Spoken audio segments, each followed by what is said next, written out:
किसान भाइयों बहनों, खेत खलिहान कार्यक्रम में आप सभी का स्वागत है। मैं हूं आपके साथ अदिति शर्मा। किसान भाइयों बहनों, खेत खलिहान एक ऐसा कार्यक्रम है जिसके जरिए हम खेती किसानी से संबंधित महत्वपूर्ण जानकारियां आप तक सही समय पर पहुंचाने की कोशिश करते हैं ताकि आप लोग उनसे ज्यादा लाभ ले सके। और आज के हमारे इस अंक में भी बहुत ही महत्वपूर्ण जानकारियां हम आपके लिए लेकर आए हैं।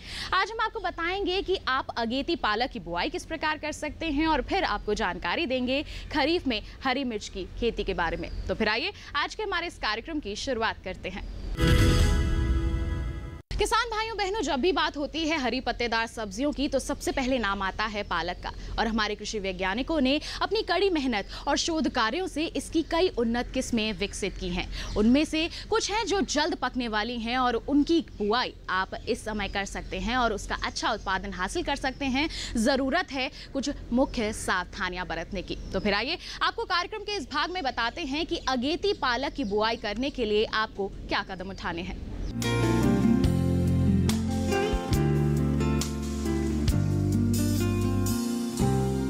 आज की वार्ता में मैं आपको अगेती पालक की बुआई कैसे करें, उससे खेती से अधिक लाभ कैसे प्राप्त करें, इसके बारे में आपको चर्चा करूंगा। आप देखें, पालक की जहां बात आती है, वैसे अमूमन तौर पे नॉर्मल किसान ये इसको सितंबर से अक्टूबर से लेकर के जनवरी फरवरी तक बुआई करता है और उस समय इसकी खेती ज़्यादातर करते हैं। लेकिन आप देखेंगे बाज़ार में इसकी बहुतायत मांग होती है और पूरे वर्ष भर इसकी खेती की जाती है।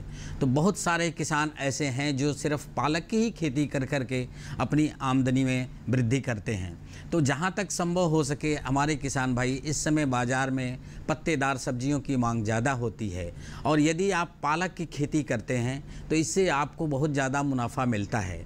आप देखें, पालक ऐसी सब्जी है जो कि पोषण से भरपूर है।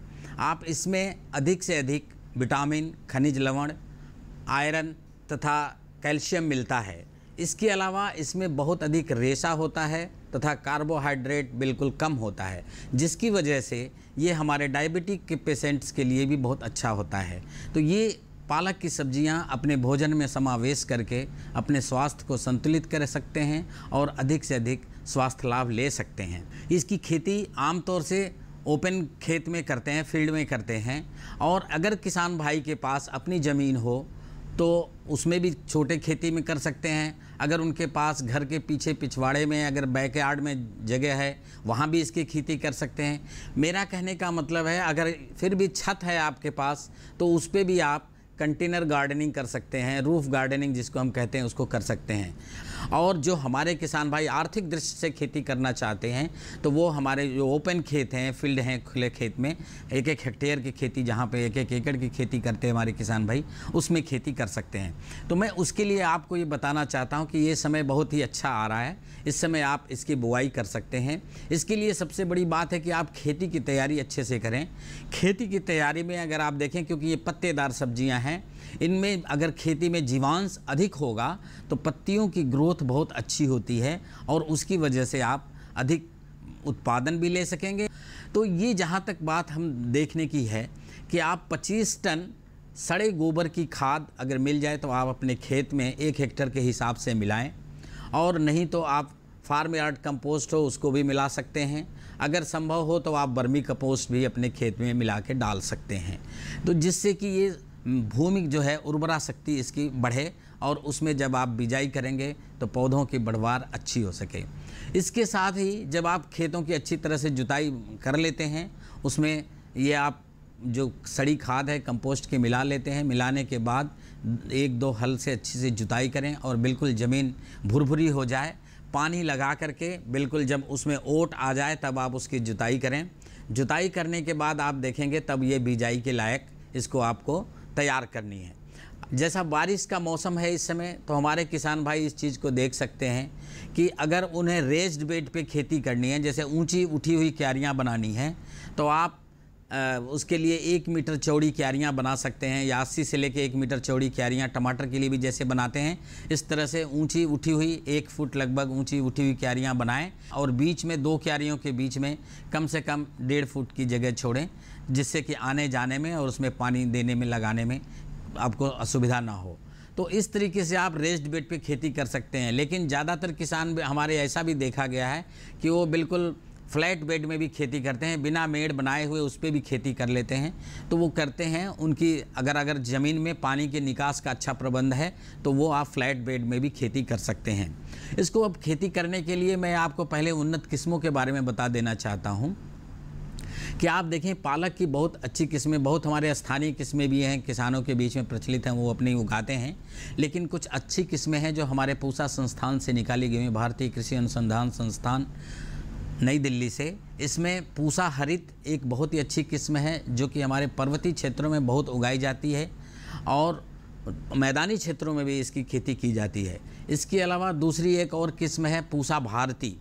ये बहुत ही उत्तम किस्म है। अगर आप देखेंगे इसकी पत्तियों में तो इसमें रेशा तो होता है, लेकिन अगर आप जैसे पत्ती को मोड़ें तो पत्तियां बिल्कुल आसानी से मुड़ जाती हैं और कड़क करके टूटती हैं। इसकी एक खास पहचान है। अगर आप इसको आप खेती करते हैं तो इस जो अन्य किस्मों की अपेक्षा इसका बाज़ार भाव ज़्यादा आपको मिलेगा। इसके अलावा ऑल ग्रीन किस्म है जो कि बहुतायत है, प्रचलित है किसानों के बीच में। ये भी एक किस्म है, पूसा से भी निकाली गई है, इसकी भी खेती कर सकते हैं आप। तो ये जो कुछ उन्नत किस्में हैं पालक की, आप इसकी बीज उपलब्धता अपने लिए सुनिश्चित कर लें। जहाँ से भी आपको संभव हो, भारत अनुसंधान संस्थानों से या देश के बीज विक्रेता जहाँ से आप करते हैं वहाँ से प्राप्त कर लें। आप इसको ले करके अपने पास सुनिश्चित कर लें, क्योंकि बुआई का समय है, बुआई कर सकते हैं आप। वैसे तो आमतौर पे जो हमारे बहुत ही वैसे किसान हैं वो लगभग साल भर इसकी खेती हर मंथ में बुआई कर करके इसको बाज़ार में बेच करके इसका पैसा मुनाफा कमाते हैं। तो इस तरीके से अगर आप देखेंगे तो जब 1 हेक्टेयर में आप खेती करना चाहते हैं तो लगभग 30 से 40 किलो इस बीज पर्याप्त होता है, क्योंकि इस समय बरसात का मौसम, थोड़ी सी बीज की मात्रा अधिक लगती है। और यही अगर आप जाड़ों के मौसम में करेंगे तो 25 से 30 किलो बीज काफ़ी पर्याप्त होता है। अब जहाँ तक बात है इसमें नत्रजन देने की, देखिए ये पत्तीदार सब्जियां हैं, इसमें आपको नत्रजन की मात्रा का ज़्यादा ध्यान रखने की ज़रूरत है। यदि आपने अच्छी सड़ी गोबर की खाद खेत में मिला रखी है, चाहे आप कंटेनर में कर रहे हों, गमलों में कर रहे हों, तो उसमें अच्छे से इसका जमाव होगा। अगर जहां हम खुले खेतों की बात करते हैं तो उसमें हम 75 किलो नत्रजन, 50 किलो फास्फोरस और 40 से 50 किलोग्राम पोटास की मात्रा संस्तुत करते हैं इसकी खेती के लिए। जहां तक आप अंतिम जुताई के समय में ये आप ध्यान रखें कि 25 किलो नत्रजन, 50 किलो फास्फोरस और 40 से 50 किलो पोटास की मात्रा खेत में अंतिम जुताई के समय मिला करके अच्छे से खेत की जुताई कर दें और बिल्कुल पानी लगा करके उसे बुआई के लिए तैयार रखें।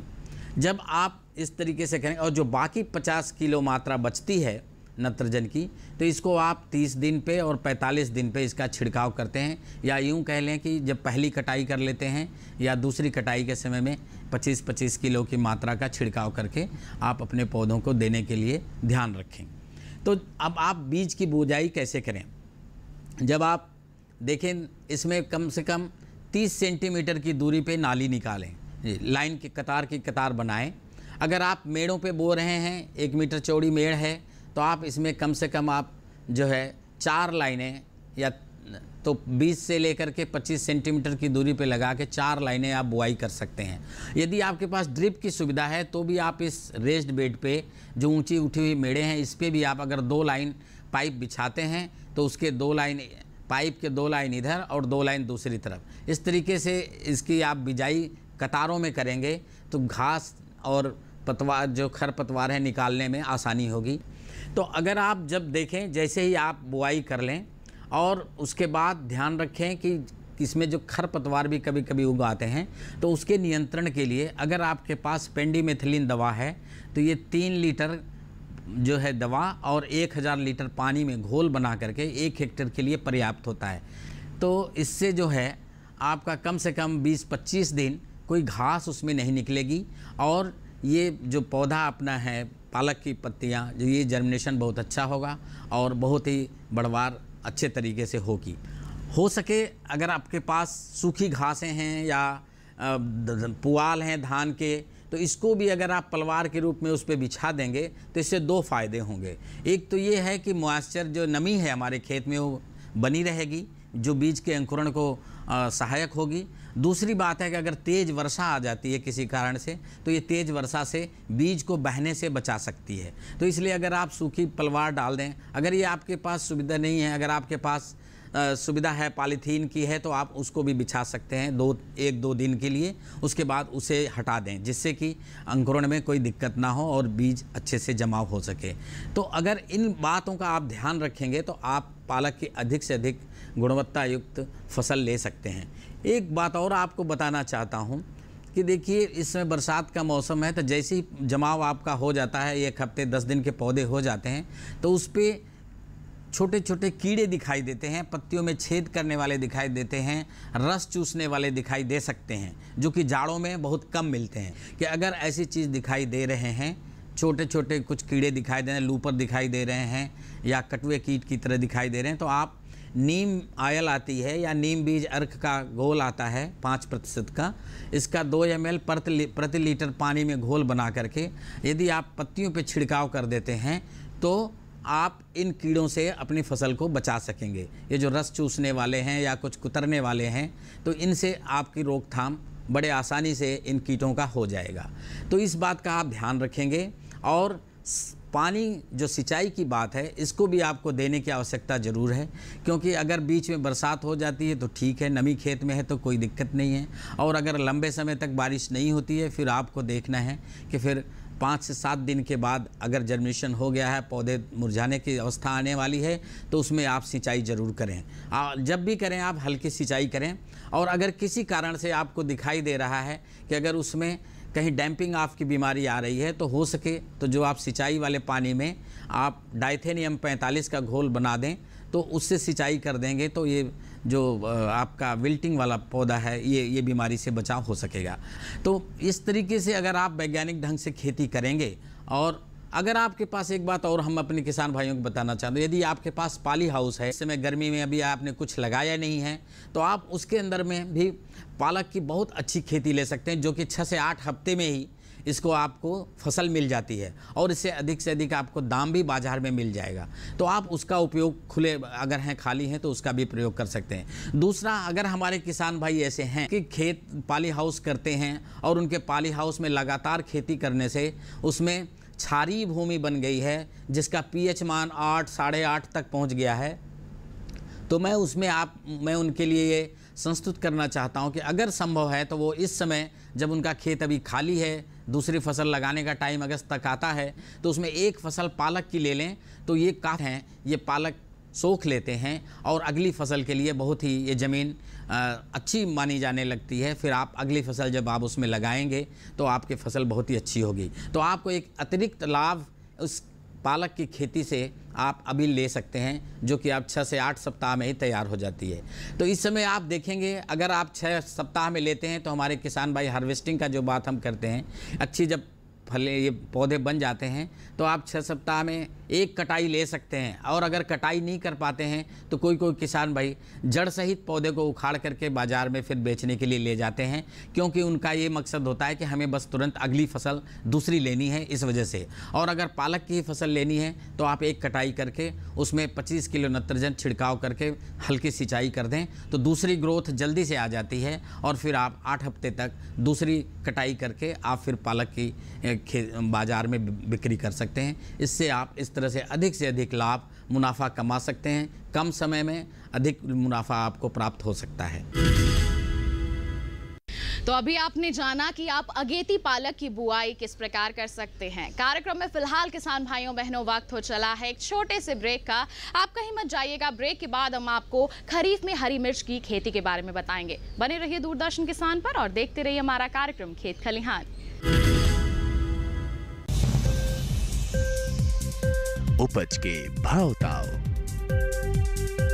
आवक का हाल चाल, आयात निर्यात पर पैनी नजर, जानकारों की सटीक सलाह, सिर्फ मंडी खबर में, सोमवार से शनिवार सुबह 8:05 पर। ब्रेक के बाद किसान भाइयों बहनों खेत खलिहान कार्यक्रम में आप सभी का स्वागत है। किसान भाइयों बहनों, जिस प्रकार खाने में हरी मिर्च डालते ही उसका जायका बदल जाता है, उसी प्रकार जब आप इसकी खेती करते हैं उस समय आप कुछ सावधानियां बरत लें तो आपको इसका अच्छा उत्पादन भी मिल सकता है। इसके लिए जरूरी है कि आप इसकी खेती बेहतर तरीके से करें। तो फिर आइए कार्यक्रम के इस भाग में हम आपको बताएं कि इस खरीफ के मौसम में हरी मिर्च की खेती आप किस प्रकार करें और कैसे इसका अच्छा उत्पादन हासिल करें।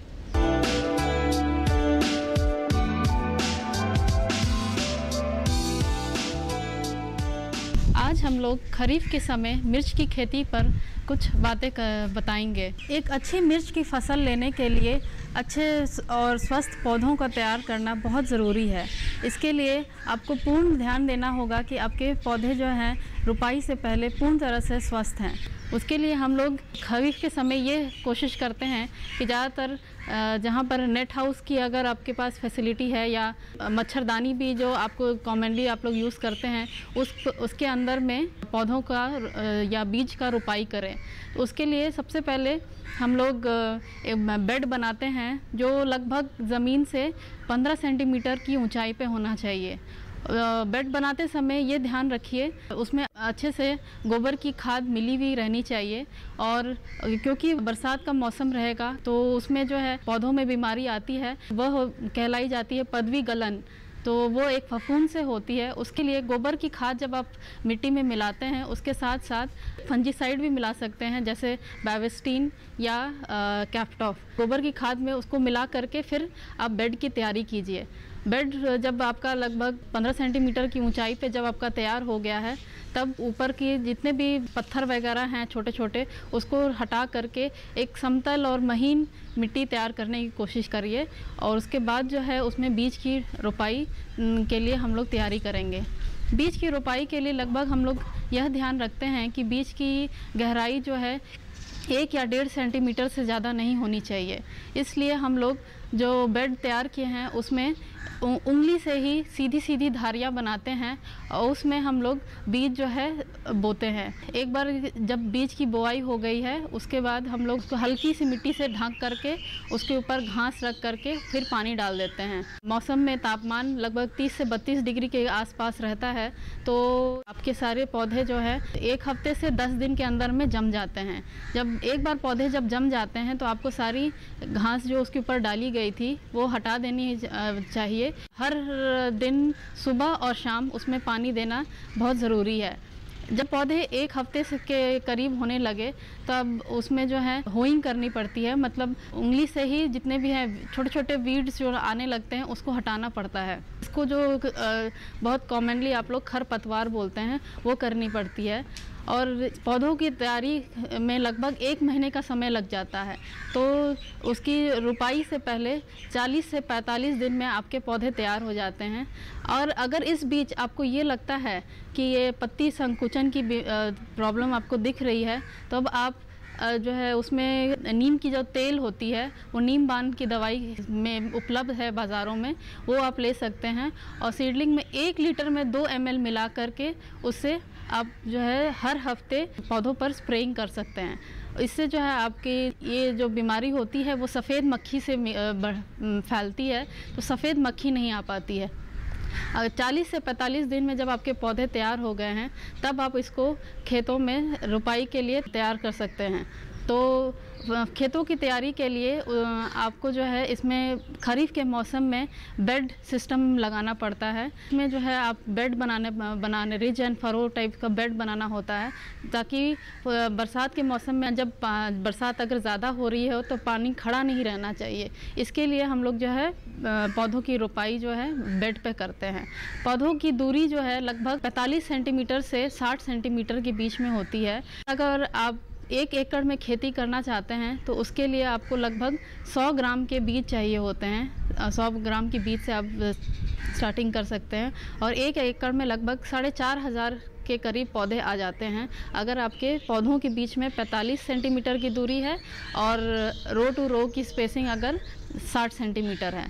तो एक बार जब आपकी रुपाई हो जाती है, रुपाई ज़्यादातर ये ध्यान दें कि दोपहर के समय करें, 2 बजे के बाद या मतलब कि जब शाम के समय, इससे क्या होता है कि सुबह की जो तीव्र धूप होती है उससे पौधे कई बार सूख करके मर जाते हैं। तो अगर आप दोपहर के समय कर रहे हैं या शाम के समय कर रहे हैं तो रात भर की जो ठंडक होती है उसमें पौधे खड़े हो जाते हैं और आपका जो क्रॉप स्टैंड होगा या पौधों की जो मृत्यु दर होती है वो बहुत कम हो जाती है। एक बार पौधे जब आपके लग गए और 20 से 25 दिन के हो गए हैं रुपाई के बाद, तब आप अपना सेकेंड डोज ऑफ नाइट्रोजन दे सकते हैं, जिसमें यूरिया बहुत कॉमनली यूज़ होता है। तो 25 दिन पर आप यूरिया का डोज दीजिए, उसके बाद फिर से 15 दिन के बाद फिर 40 दिन पर दीजिए। लगभग 40 दिन में पौधे पूर्ण तरह से उग जाते हैं और उसमें फूल आना शुरू हो जाते हैं। एक बार जब फूल आना शुरू हो गया तब जो है उसमें यूरिया एकदम मत दीजिएगा, उससे फल बनाने की क्षमता जो पौधों की बहुत कम हो जाती है। ये जो पत्ते मुड़ने की बीमारी है या मरोड़िया बीमारी है, ये ज़्यादातर जब पौधे उगते हैं उस समय ज़्यादा आती है। तो इससे बचने के लिए आप जो है विभिन्न दवाइयों का इस्तेमाल कर सकते हैं। इसमें जो बाज़ार में बहुत उपलब्ध है वो है रोगर। रोगर जो है वो एक तरल दवाई है जिसको आप 2 ml पर लीटर डाल करके आप स्प्रेइंग कर सकते हैं। उसके साथ साथ आप नीम बाण भी मिला सकते हैं। नीम बाण का जो मात्रा होनी चाहिए वो 5 ml प्रति लीटर के हिसाब से होनी चाहिए। दूसरी दवाइयाँ जो हैं वो है एक अपलॉड नाम की दवाई आती है बाज़ार में, वो 1.5 ml प्रति लीटर आपको डालना होगा। उसमें भी 5 ml नीम बाण मिला सकते हैं। लेकिन आप इस चीज़ का ध्यान रखिएगा कि एक बार जो दवाई इस हफ्ते अगर इस्तेमाल कर दिए हैं तो दूसरे हफ्ते आपको दूसरी दवाई इस्तेमाल करनी है। एक ही दवाई लगातार आप इस्तेमाल कीजिए। इससे क्या होता है कि सफ़ेद मक्खी जिससे ये बीमारी फैलती है उसमें प्रतिरोधक क्षमता बहुत ज़्यादा बढ़ जाती है और वो दवाई कारगर नहीं रहती है। तो हर हफ्ते आपको ये ध्यान रखना होगा कि आप दवाई बदल करके स्प्रेइंग करें। और दूसरा तरीका जो आप सफ़ेद मक्खियों से बच सकते हैं, अगर आप खरीफ के समय ले रहे हैं तो अपने खेतों के चारों ओर मक्के की 2 से 3 क्यारियाँ लगा दें। ऐसा पौधा है जिससे सफ़ेद मक्खियाँ उसके पास नहीं आती हैं, तो इससे भी आपकी मिर्च की खेती बच सकती है। मिर्च में पत्ती संकुरण की जो समस्या है वो काफ़ी हद तक कम हो सकती है। दूसरा, जब फल आने लगे तब आप अगर हरी मिर्च के लिए आप अपनी खेती कर रहे हैं तो एक बार जब पूरा पौधा आपका मिर्च से भर जाए तो उस समय आप जो है फल तोड़ लें। तो फल तोड़ने से ये फ़ायदा रहता है कि फिर से नए फूल आते हैं और पौधों को और फल बनाने की क्षमता हो जाती है। इस तरह का काम एक फसल में 3 से 4 बार आप फल तोड़ सकते हैं और आप पौधों का उपज बढ़ा सकते हैं। अगर आप लाल मिर्च के लिए खेती करना चाहते हैं तो एक बार जो फल तैयार हो गए हैं, बन गए हैं, तो जब तक लाल नहीं हो रहे हैं फल, उनको तोड़िए मत। एक बार जब फल लाल हो जाते हैं तब आप लाल फल को तोड़ करके उसको हल्की धूप होती है उसमें सूखने के लिए डाल दीजिए और धूप में जब वो सूख जाएं तब आप उनको आराम से रख सकते हैं। लेकिन जब तक उसमें नमी बनी हुई है फलों में तब तक उसको अंदर मत रखिएगा, इससे फलों में सड़न होने लगेगी। तो ये अगर आप अपनाते हैं किसान भाइयों तो मेरी पूरी उम्मीद है कि आप बहुत अच्छी मिर्च की फसल ले सकते हैं। तो देखा किसान भाइयों बहनों, खरीफ के इस मौसम में अगर आपको हरी मिर्च का अच्छा उत्पादन लेना है तो उसके लिए आपको क्या क्या तैयारियां करनी है, कौन कौन सी सावधानियां बरतनी है।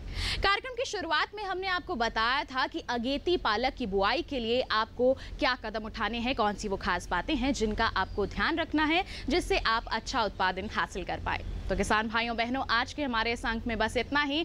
अगले अंक में करेंगे आपसे मुलाकात कुछ नई और महत्वपूर्ण जानकारियों के साथ। तब तक के लिए दीजिए इजाजत। नमस्कार।